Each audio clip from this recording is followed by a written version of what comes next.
us more about ZenSports. What pushed you to incorporate blockchain with sports together? Yeah, so ZenSports is a peer-to-peer mobile sports betting app where anybody can create and accept sports bets with anyone else in the world without the need for a bookmaker. So the concept is person A can create any kind of bet with any kind of odds and any kind of terms. And that bet then gets added to our two-sided marketplace. And then person B can choose to accept that bet from person A or choose to create their own bet. And so the concept is the technology in the marketplace basically steps in and acts and does like what a traditional bookmaker would do.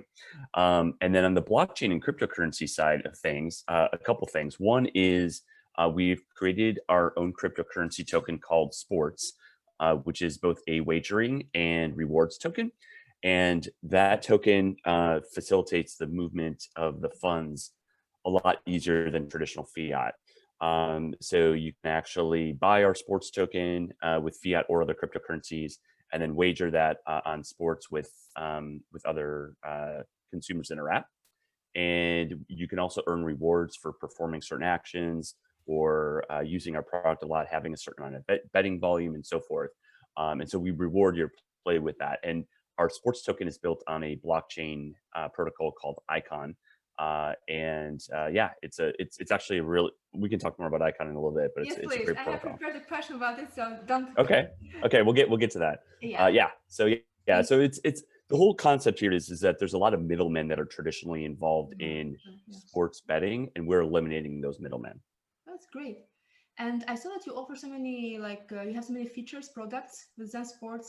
Is it available everywhere in the world, or there are specific areas where people can use the app, the application? And also, are all the sports available? Like, what kind of sports can people bet on? So in terms of availability, it's available in, I would say, most countries outside the United States.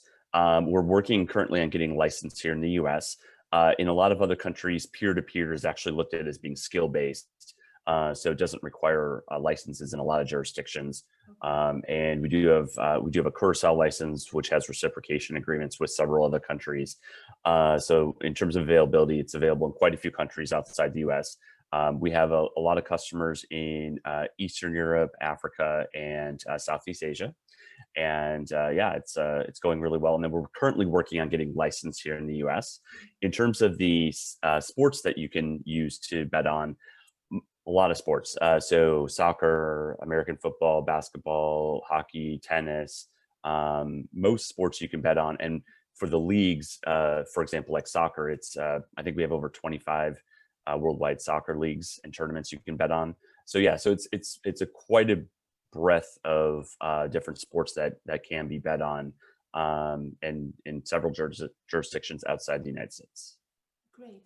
And you mentioned before sports token. So now I would like to ask you more about it. And also, Sure. I saw that it's based on Icon's protocol. Why did you choose specifically Icon? Yeah, so we got introduced to their leadership team, I would say about 2.5 years ago. And we were kind of looking at different protocols to build our token on, like Ethereum and so forth. And what really impressed me about the Icon team was that they were working really, really diligently on their technology to make the transfers very, very fast and very, very cheap. So when you send funds via Icon, it generally gets there instantly, not 5 minutes from now, 20 minutes from now, 30 minutes from now, like instantly, which is amazing. And it usually costs like a tenth to a 20th of a penny to send funds, not 50 cents, $1, $2, $3 like Ethereum, or even more like with Bitcoin. So it's fast, it's cheap. And then the last thing is the community is great. So, they built up just an amazing community that's extremely passionate about Icon. They don't have miners. They have what are called P-reps. And they have to work to get people's votes to be able to be the nodes on the protocol. And so that means their community is just very vibrant and very active. So for all those reasons, we're excited to use Icon. They also are a small investor in us as well too. So for a lot of reasons, they've been great to work with. And Mark, when we come to betting, people when they want to bet on a sport, for example, on football, they should have only sports token, or they can use a different, like another currency? How does it work, please? And We if offer also other, somebody wants to do a bet, like they have the app, I don't have now at the moment. I'm a big fan yeah, of sports, but not yet into that. no, that's okay. That's okay. So we, So yeah, we how can offer, you do it? Like, how is it procedure? Like, is it difficult or it's super easy and no, everybody it's okay. can? So we offer other currencies that you can bet on. So you can deposit funds in a few different ways. So here are the options. So you can deposit funds using Tether, which is like a stable coin Yeah, version of the US dollar. You can deposit funds using Bitcoin, and then you can deposit funds using our sports token. Now, we do also allow you to deposit funds via fiat, so credit card, debit card, or wire transfer. And the reason why we do that, even though why blockchain and crypto is so such great technology, is we just want to give everyone an option and an ability to get into cryptocurrency. So if they may not already have cryptocurrency, they can still use dollars to come in and get started. Now, that being said, we do heavily reward or incentivize people to also buy our tokens and to sports. Yeah, bet using our tokens. So, for example, you can earn cashback bonuses and referral bonuses and other rewards when you bet using our token. And so 92% of the bets in our app take place using our token, even though we do offer the ability to bet in dollars. And so what does that show? That shows that people actually really do want this type of alternative currency for betting. And it shows just in the numbers, the sheer numbers of how many people do it. great. And Mark, are you facing any challenge recently? And Um, oh, go ahead. Sorry. yeah, and where do you see what, like in the crypto market as a position, or in a goal achievement or idea development? Where do you see is your project developing in the next 2 or 3 years, let's say? Yeah, so in terms of challenges, I'd say regulatory challenges are always probably at the top of the list for us. So, for example, like we're going through the licensing process here in the US. That's obviously a regulatory challenge. Yeah, When we deal with things like banking partners, when we deal with just even things like getting our app approved in the App Store, these are all regulatory challenges that we deal with because gaming and betting and gambling is still relatively it's I don't want to say taboo, but it's been around for a long time, but it's finally just now becoming more accepted and mainstream. And so because of that, some of the old regulatory guard that is kind of used to just clamping down on that sort of thing has really started to embrace it, which is great, but it's kind of painful and takes time. of course. In terms of the next few years, so the U.S. market is a big market for us. It's just now starting to become legalized here. So rapid expansion into the U.S. is a big goal for us, as well as continuing to grow our international presence. So we are a venture-backed startup, but we've raised funding, and so our goal is to be a multi-billion-dollar business someday. Best of luck. I really wish all the best for Thank that. you. Thank you. And there are other projects also that they offer, like sports betting, for example, SportX or Skybet. Where do you see ZenSports compared to that? Like in maybe in service, what they offer, or novelty? Like what is specific to ZenSports that other projects don't have? I think the two key things are the peer-to-peer aspect and then the cryptocurrency piece. So the peer-to-peer aspect, again, it's decentralized. So it's not a bookmaker offering bets and deciding who wins or loses, which is a big pain point among a lot of sports betting consumers. They hate the fact that bookmakers can basically control the entire process, and it's not as trustworthy or as transparent as using a peer-to-peer system. And also peer-to-peer gives sports bettors a lot more control. They can choose what to create, right? So it's definitely a big differentiator. And then the other piece is the cryptocurrency and blockchain piece.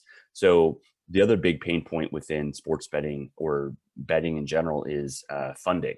A lot of times banks will decline transactions to betting or gaming products because they don't want to process those transactions. Or if they do, it comes with high fees and long latency periods. Cryptocurrencies get rid of all of that. So you can deposit funds without a middleman telling you yes or no, you can do this. Again, the fees are very, very, very low and the processing times are quick. Plus there's no chargebacks, which is important from an operator perspective. So yeah, so for all those reasons, we feel we're very differentiated versus those competitors. Great. And I have questions now that are more like general ones. I ask always to my guests, like you incorporated blockchain to sports and you created this amazing novel project that you have. Why blockchain? What is blockchain for you? So blockchain is kind of what I just touched on, which means no middleman. So a lot of times, like, we've explained this on our podcast before and talked about like what the benefits of blockchain in general are. So it's a decentralized ledger, right?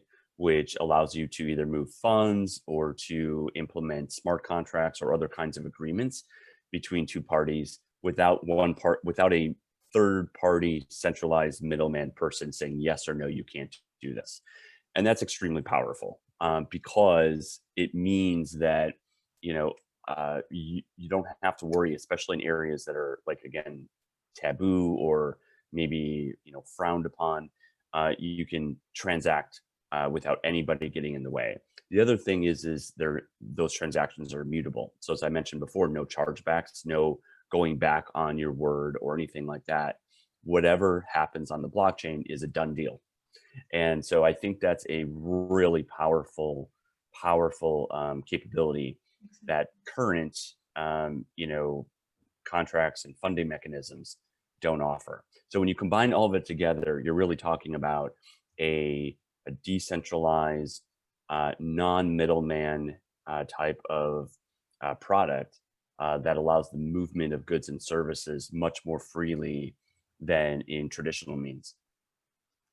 And as CEO of ZenSports, what's the message or like advice that you would like to give to the audience? Uh, well, for entrepreneurs out there, I would say the most important thing is, persistence and resiliency. There's always going to be a lot of roadblocks that get in your way whenever you're trying to start a business or trying to do something new. And I think the thing that differentiates those that are ultimately successful with those that fail is really just purely persistence and not letting those roadblocks get in your way and stop you. Running through those walls, not letting a challenge frustrate you. Just saying, okay, looking at it as a good challenge, as like, okay, this is something that's going to make me stronger. So I think for entrepreneurs out there, that's that. And then for those that are not entrepreneurs, I encourage them to think about entrepreneurship and some of the great benefits it can offer. Not saying you have to be a lifetime entrepreneur. You could, just do it for a few years and see if it's something that you'd like. I promise you'll gain a ton of valuable experience in doing so. So I think for those that are not entrepreneurs, you should give it a try. And if you are entrepreneurs, make sure you stick to it and are persistent in your dreams and what you're looking to accomplish, because that really is, I think, what the ultimate thing that will drive success for you will be. Thank you, Mark. We have covered all of the questions, but I really like to know more about ZenSports. If there's anything that we did not cover during our talk, I would like really to hear. Is there any update, any news, or something that you'd like to announce also for the audience? Well, we've had a couple of announcements in the last couple of months. We announced a partnership with a casino in Nevada, which is one of the largest betting markets in the world, to expand into Nevada over the coming months. So we're super excited about that. We announced a seed round of funding that we closed this summer. So we closed about 1.4 million in funding, which is great. Amazing. That's amazing. Thank you. I really congratulate you for that. Thank you. Yeah, it was. It's great. Yeah, it really validates what we're working on, right? Because for people to, open up their checkbook and to write you a check to get into the company, and to believe in you and say, hey, yes, I think you're doing the right thing, and here's the money to fuel that growth. I agree with you. It's probably one of the best feelings in the world, that you're able to get other people to buy into the vision. How hardworking you are, how brilliant is your idea, and how serious you are also in this. Exactly. Really. When you can get somebody else to validate that, that's, I think, huge. And then this week we're announcing a integration with ICX, which is the coin for Icon. So in fact, we're going to announce that tomorrow. So people are able to bet with ICX in our app. So we launched an ICX integration that we already added the feature late last week, but we are announcing it tomorrow. And so that's pretty cool. And then right now we have a native iOS and Android app only. We are going to, in the next couple of months, be launching a web product as well too, because we've got a lot of demand for a web product. So you don't have to download an app. I mean, a lot of people like to download an app. It's great. It's a great native experience, but there's also people that don't want that. Yeah. That's great. Also, are you like planning maybe to expand your team or to work on some marketing campaign? Well, we've expanded our team pretty nicely over the last 6 to 9 months. We've hired quite a few people, including marketing. Yes, we are always, doing marketing initiatives. It's obviously a key driver of growth for us. So we do, various marketing initiatives. So that's definitely something that we're always on the lookout to do. Okay. Perfect. One other thing I'd like to say actually is we've done things a little differently. I know a lot of traditional crypto projects have, they've only built something with a blockchain application, and they haven't built anything that's consumer facing at all. And we took a very different approach with ZenSports. We built our consumer facing product first and then layered in the blockchain and crypto piece afterwards and on top of that. And I think what that did was it allowed people to have a comfortability with how to use the product just like they would anything else, just like they would Facebook or Twitter or something. But at the same time, give all the benefits of blockchain and cryptocurrency features. And so I think hopefully you'll see more of that, where you see the power of blockchain layered into existing technologies, and making them consumer friendly and easy to use. Because ultimately, if we want to talk about blockchain and cryptocurrency adoption, it's got to be user friendly. It's got to be intuitive. Absolutely. Yeah. And so I think that's really, I implore those that are working on blockchain projects and cryptocurrency projects to make it easy for your customers and users to use it, because it is a foreign concept to a lot of people. They don't know what it does. They don't know how it works. Make it easy for them. And if you make it easy for them, I think they will see the benefits, and they will move pretty quickly to adopt them. Yeah, because one of the things that kind of like scares not only people but also big companies, it's like this. They see blockchain as a puzzle or something like unknown, and they say, "How does it work? Are there regulations?" And they are scared because blockchain covers so many things. But make the things as simpler as possible. It's the right way how to adapt and to go for it. And show people the benefits of it. So like when it comes to cryptocurrencies, like we actually have a payments API as well that we're starting to talk to large companies about implementing cryptocurrencies for their payments instead of using credit cards, right? And then people are like, well, why would I use cryptocurrencies versus credit cards? So when you explain to them that, hey, that there's significantly lower fees and you're going to get your money faster and there are no chargebacks, then people go, wow, I didn't realize you could do this. And it's very easy to implement. When you give them these benefits, or you show them the benefits, they're much more likely to adopt than if they don't. Exactly. Yeah, totally agree with you. Thanks a lot, Mark. Have a nice day. You. Have a nice day, and keep in touch. Okay, you too. All right. Bye. Bye. Bye. Bye. Bye. Bye. Bye.